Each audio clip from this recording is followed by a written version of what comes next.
Hey guys, Zangus, and today I'm going to give you a unboxing of the Leagoo Elite 5 smartphone.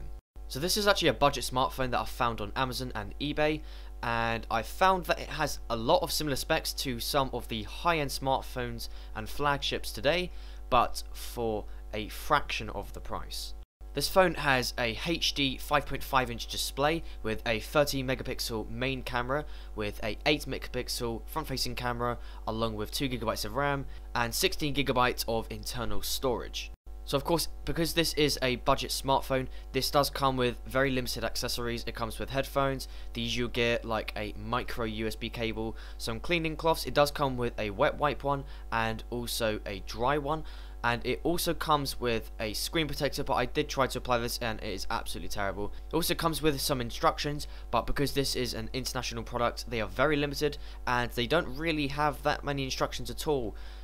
It doesn't even have setup instructions, which was very confusing, but it does come with a nice USB to micro USB converter, which is a bit random, but a really useful accessory if you want to use USB sticks with your smartphone. So that is it really for the unboxing. There's nothing much else to see. It did come with a wall plug adapter, but that was in a separate package, of course, because it's an international product. And also I forgot to mention that it does come with some earbuds as well, which is quite useful. So this is running Android 5.1, and now let's actually give it a go and boot the thing up. So for first impressions, I'm quite liking the design. Of course, it's an all plastic design, so it's not the most premium that I've seen, but I definitely do like it. And I'm hoping that the design does actually match up to the performance. One thing that should be noted that hasn't actually been noticed in many other unboxings is that before you actually try to boot it, what you want to do is take the back out and then you want to go to the battery and actually take off the piece of tape. I spent a decent 10 minutes trying to figure out why this wasn't booting. Of course, I had worries about it being faulty, but of course it's just a simple thing that wasn't mentioned. It wasn't even mentioned in the instructions or on any previous unboxing. So of course, if you're watching this and you're trying to boot your Leagoo Elite 5, then of course please try to do this first. So of course, once I hold down the power button, it comes up with the Leagoo logo and it starts to boot Android 5.1, but of course we will skip through all the boring stuff. A really nice feature is that if you have Android 5.1 and you also have a Google account, it will automatically start restoring all your old apps and all your old data, which is a really nice touch, and of course for this phone it works really nicely. So now I've actually got the main home screen. I've got everything fully booted up. Android 5.1 has fully restored, and first impressions are really great. I'm really impressed by this. The display is absolutely beautiful. It's really sharp, and I'm really amazed by the brightness, the sharpness, and also the clarity. So I'm recording this actually after a week of using the Leagoo, and I have to say that the main camera is actually fairly impressive.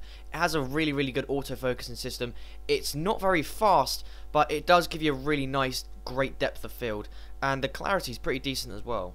At 30 megapixels, you're going to get fairly sharp images, and also there are some nice touches. So if you go to the front-facing camera and you make a small gesture, then it'll automatically start taking a photo for you.